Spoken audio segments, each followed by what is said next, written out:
Hey, what's up, friend? Topic for today: how you can calculate the minimum payment for your business credit cards. Well, congratulations, first off. You got business credit. That's awesome. But now you're curious, how can you use that business credit for real estate investing? Because you understand that minimum payment has to be factored into the cash flow. So how do you calculate the minimum payment? I'm glad you asked. So of course, there are many different business credit cards out there. You might have Bank of America, Chase, there's many others out there.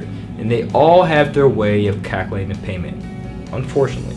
So typically though, most business credit card payments are calculated as follows.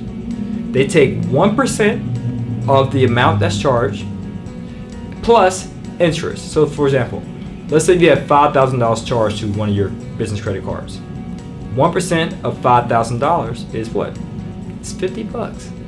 $50. You'll be spending $50 a month off that $5,000. Not bad, but you have to calculate that $50 into your debt service when doing a cash flow analysis. For example, let's say you had a rental property, you're receiving $1,000 a month in rent. Your mortgage is $300, that's $700 so far. Let's say you have reserves for vacancies and maintenance, that's $150, so you have $700 minus $150, that's $550 so far. Then you might want to subtract other operating expenses. You might have taxes, insurance, that's $150, so now you're at $400. Then you subtract that $50 from your business credit payment. If you had $5,000 for business credit, now your cash flow is $350 in that scenario. So it makes sense, financially speaking, to use business credit for real estate investing. But that's one way how you calculate it. 1% of the balance plus interest. But like I mentioned, if your interest is 0%, like most APRs are for business credit, to introduce your APR, you're good to go. But this is one solution I advise you to do.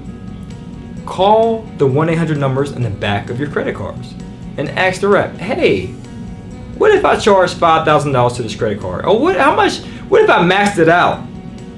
What would be my minimum payment in that scenario? Now please share with me the minimum payment at the APR of 0%, as well as if the APR was at the max, the most it could be.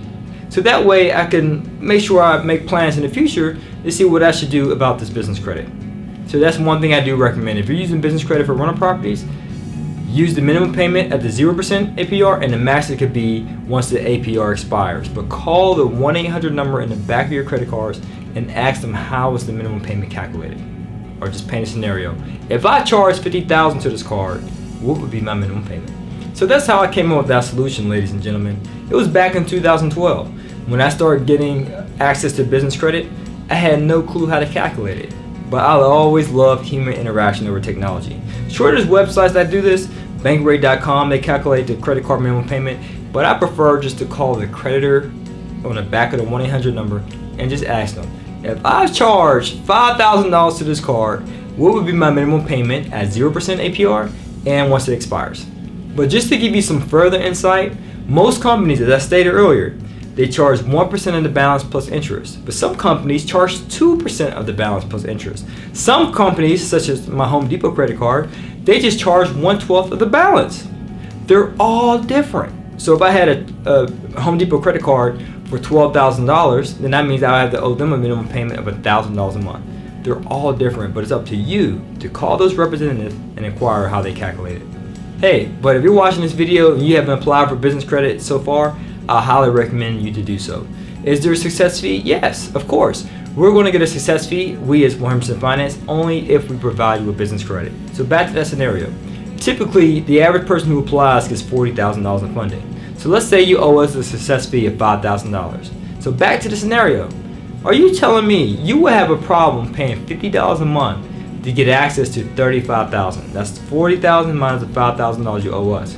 $50 to get $35,000. To me, that's a no-brainer. And at the end of the day, if you're buying that to acquire income-producing property, your tenant is going to be paying that $50 for you anyway, right? So it really isn't a big major issue.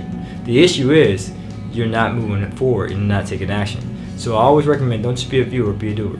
Apply for business funding so we can share with you the many options available to you. All right, guys, so this is to your success. Continue to earn passively, live passionately. Peace.